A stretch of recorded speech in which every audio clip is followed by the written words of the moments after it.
తెలంగాణలోని వివిధ ప్రాంతాల్లో ఈవాల్టి నుంచి మిస్ వరల్డ్ కంటెస్టెంట్స్ పర్యటించనున్నారు. పర్యాటక చారిత్రాత్మక ప్రదేశాలను సందర్శించనున్నారు. 14 ప్రాంతాల్లో మిస్ వరల్డ్ పోటీదారులు పర్యటించనున్న నేపథ్యంలో ఆయా జిల్లాల ఎస్పీలు, పోలీస్ కమిషనర్లు ఇప్పటికీ అప్రమత్తమయ్యారు.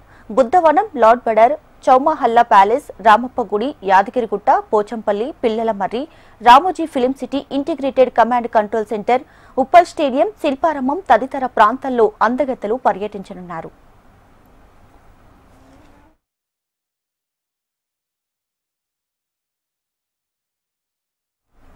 ఇక ఇవాళ miss world contestants Nagarjuna Sagar లో పర్యటిస్తారు. బుద్ధ పూర్ణిమ పురస్కరించుకుని సాగర్లోని బుద్ధవనాన్ని సందర్శిస్తారు. ప్రపంచ వ్యాప్తంగా 110 దేశాలకు చెందిన అందగత్తెలు మిస్ వరల్డ్ పోటీలో పాల్గొంటున్నారు.